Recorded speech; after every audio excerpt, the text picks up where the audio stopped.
Hello everyone, आप सभी का अपने चैनल द बुक लाइट में फिर से स्वागत है। आशा करता हूँ आप सब सही होंगे और अपनी पढ़ाई मज़े से कर रहे होंगे।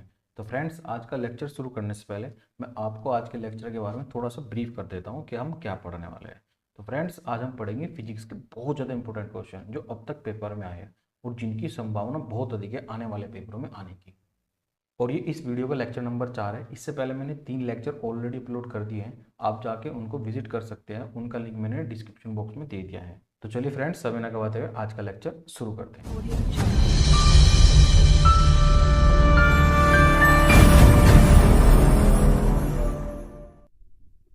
देख फ्रेंड्स, क्वेश्चन नंबर 51 में दिया है, आपेक्षिकता के विशेष सिद्धांत के अनुसार किसी कण का द्रव्यमान क्या होता होगा। तो इसका आंसर है ऑप्शन नंबर एक प्रेक्षक के संबंध में वेग में बढ़ोतरी के साथ ही वह बढ़ता है। देखिए, ये डिपेंड करता है सापेक्षिकता के सिद्धांत पे, विशेष सिद्धांत के अनुसार, जिसको हम थ्योरी ऑफ रिलेटिविटी भी बोलते हैं, जो कि दी थी आइंस्टीन ने। तो फ्रेंड्स, इसमें सबसे पहले नोट करने वाली बात यह है कि ये जो थ्योरी थी वो दी थी आइंस्टीन ने और ये दी थी 1905 में। आप दोनों चीज़ नोट करके लिख सकते हैं। और मैं इस थ्योरी को आपको एक उदाहरण के तौर पर समझाता हूँ।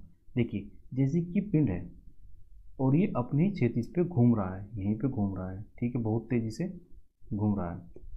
और घूमने के कारण इसका जो वेग है वो भी बढ़ रहा है। और जब इसका वेग बढ़ेगा तो इसका भार भी ऑटोमेटिकली बढ़ेगा, यानी कि इंक्रीज होगा। जब वेग बढ़ेगा तो भार भी बढ़ेगा। और वो इसलिए होता है, जब इस पिंड की गति बढ़ेगी तो इसकी गतिज ऊर्जा भी ऑब्वियसली बढ़ेगी। गतिज ऊर्जा भी बढ़ रही है क्योंकि इस पिंड की गति बढ़ रही है और वेग भी बढ़ रहा है और भार भी बढ़ रहा है।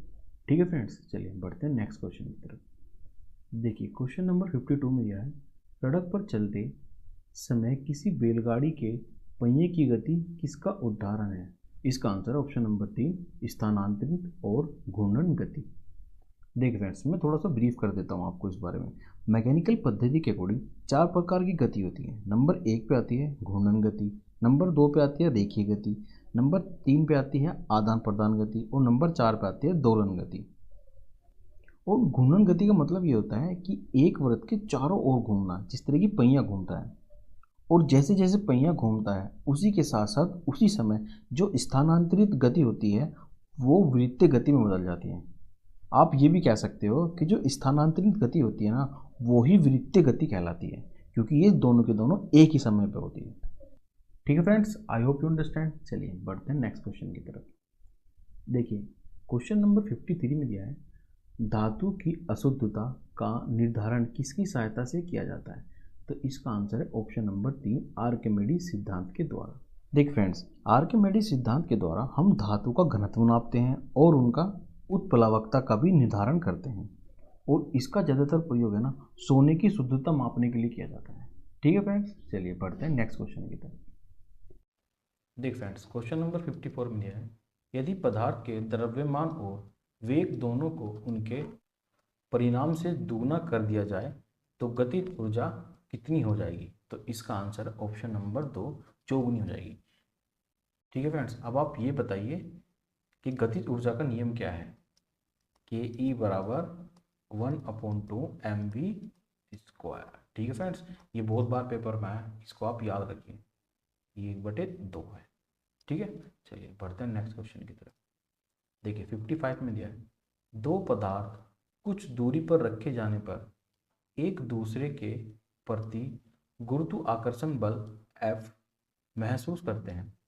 यदि उनके बीच दूरी को पहले दूरी से दुगना कर दिया जाए तो बल कितना हो जाएगा। देखिए सिंपल सी बात यह है, एक पिंड है, देखो यहाँ पे रखा है और एक पिंड यहाँ पे रखा है। अब क्या करते हैं, इसके बीच की जो दूरी है उसको बढ़ा दिया, दुगना कर दिया।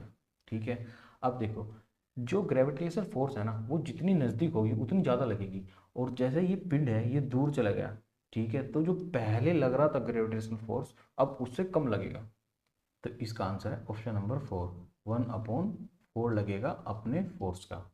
जितना पहले लग रहा था उसका अब कितना लगेगा, 1/4 लगेगा। देखिए एफ का जो सूत्र है वो है F बराबर G multiply M1 into M2 upon D. Square. ये रूल आपको याद रखना है, ये वाला F बराबर G multiply M1 M2 upon D। देखो M इसमें एक वस्तु है, M2 इसमें दूसरी वस्तु है, और D इसके बीच की दूरी है, और G क्या है आपका, यूनिवर्सल है, और G हमेशा कांस्टेंट रहता है, ये तो आपको पता ही होगा ना, ठीक है ना, कांस्टेंट रहता है G हमेशा। और F क्या है आपका, गुरुत्वाकर्षण बल। देखो फ्रेंड्स, इतना समझ में आया ना। अब देखिए, जैसे कि हमारी पृथ्वी है, पृथ्वी के जो इक्वेटर होता है ना बीच में, इसमें ग्रेविटेशनल फोर्स जो है ना कम लगता है, लेकिन अगर हम पोल पे चले गए ऊपर, तो यहाँ पे ग्रेविटेशनल फोर्स ज़्यादा लगता है कंपेयर टू इक्वेटर। ठीक है, यानी कि मध्य रेखा से ज़्यादा जो गुरुत्वाकर्षण बल लगता है वो पोल पे लगता है। लेकिन जैसे ही हम पोल से थोड़े ऊपर जाने लगते हैं, तो जैसे जैसे ऊपर जाएंगे ऐसे ऐसे जो भी हमारा गुरुत्वाकर्षण बल है वो कम होता रहेगा। ठीक है फ्रेंड्स, इतना समझ में आया। जितना आप धरातल के यानी कि धरती के पास रहोगे, उतना ज़्यादा आप पे ग्रेविटेशनल फोर्स लगेगा, और जैसे जैसे आप ऊपर जाते रहोगे तो ग्रेविटेशनल फोर्स कम होता रहेगा। ठीक है फ्रेंड्स, चलिए बढ़ते हैं नेक्स्ट क्वेश्चन की तरफ। देखिए 56 में दिया है, किसी कण को साम्य अवस्था में रखने के लिए बलों को न्यूनतम संख्या होती है, तो इसका आंसर है 2, और 2 ही संख्या होती है। देखिए फ्रेंड्स, मैं आपको इसको नॉर्मल भाषा में समझाता हूँ कि एग्जैक्टली में इस क्वेश्चन का मतलब क्या है। देखिए ये गोला है और ये रखा हुआ है बिल्कुल विराम अवस्था में, ठीक है। हम इस पे बल लगा रहे हैं, ठीक है, और ये क्या होने लगा, घूमने लगा, घूमने लगा, घूमने लगा। जब तक इस पे दूसरा बल नहीं लगेगा तब तक ये अपनी पहले वाली पोजीशन में नहीं आएगा। यानी कि मैं ये कह सकता हूँ जो सेकंड बल है वो वस्तु को उसकी संतुलित अवस्था में लाने के लिए लगाया जाता है। और दूसरी बात, जो सेकंड बल होता है वो हमेशा विपरीत लगेगा पहले वाले बल के, तभी तो जाके संतुलित होगा ना। और संतुलित अवस्था जब मानी जाती है, उस पर लगने वाले जितने भी बल हैं वो सब जब शून्य हो जाते हैं, शून्य होने का बिल्कुल जीरो हो जाते हैं, तब जाके उस पिंड की अवस्था को संतुलित माना जाता है। ठीक है friends, I hope you understand. चलिए पढ़ते हैं नेक्स्ट क्वेश्चन की तरफ।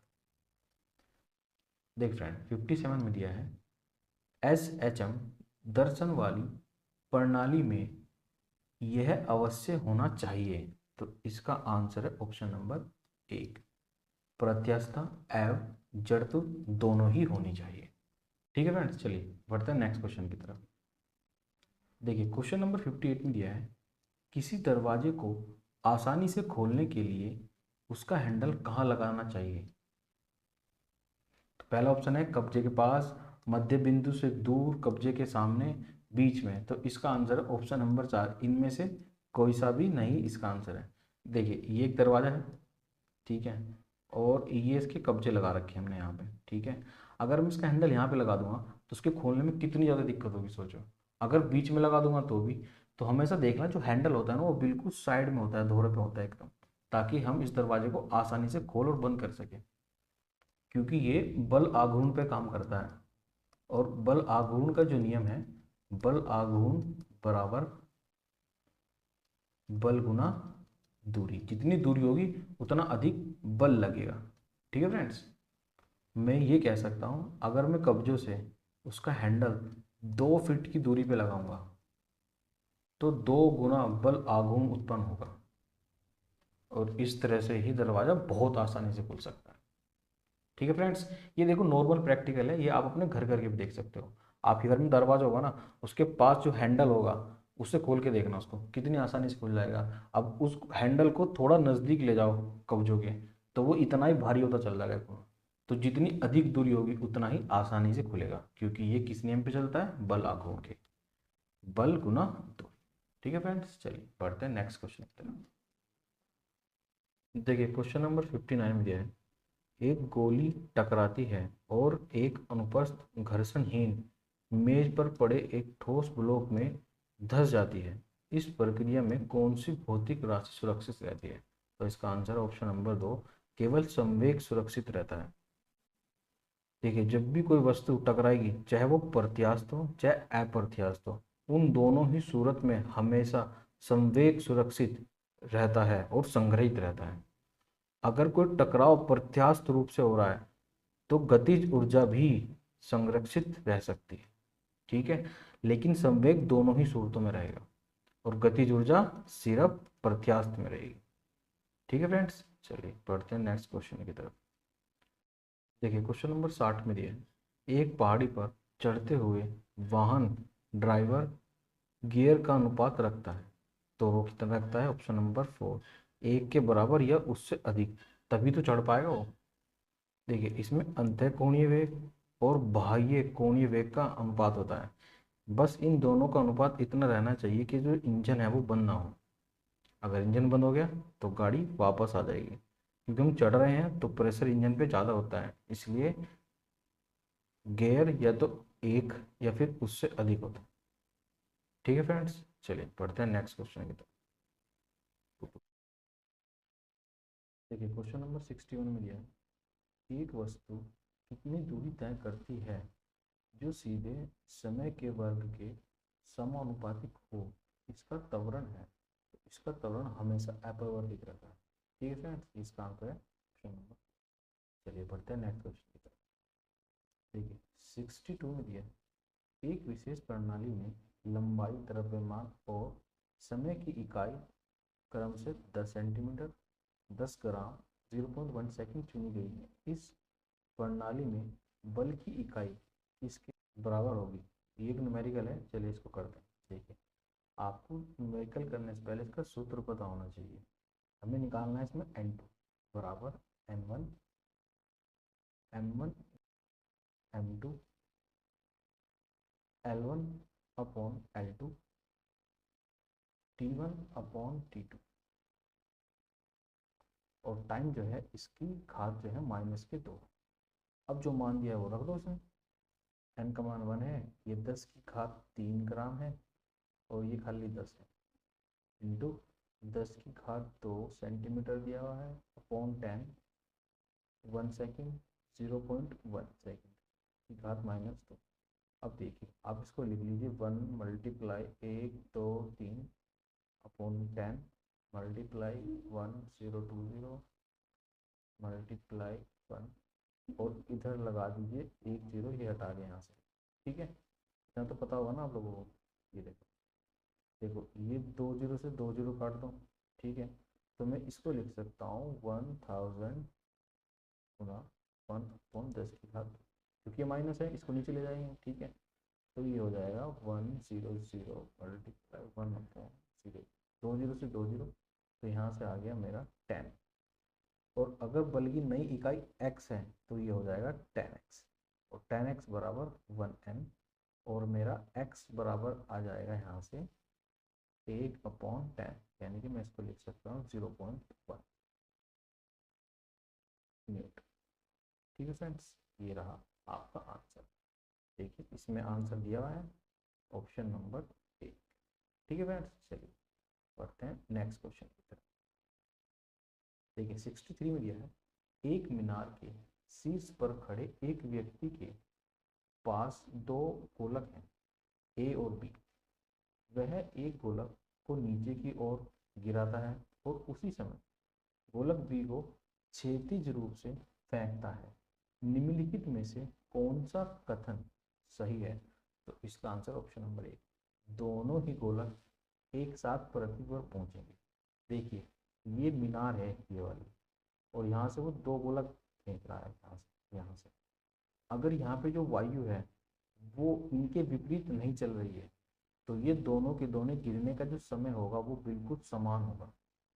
चाहे इनका जो भार है वो कम या ज़्यादा हो, इससे कोई फर्क नहीं पड़ता। अगर इनकी दूरी समान है तो ये दोनों के दोनों सेम टाइम पे गिरेंगे, अगर वायु इनके विपरीत नहीं चल रही है तो। अगर वायु इनके बीच में खलल नहीं डालती है तो बाहर चाहे कितना भी हो, ये दोनों की दोनों नीचे सेम समय पे आएगी, अगर इनकी दूरी बराबर है, इनकी दूरी बराबर है।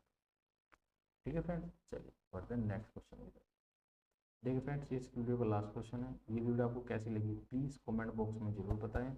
आपका फीडबैक हमारे लिए बहुत ज़्यादा इंपॉर्टेंट है, ताकि हम अपनी वीडियो की क्वालिटी बढ़ा सकें। ठीक है फ्रेंड्स, देखते हैं क्वेश्चन नंबर 64।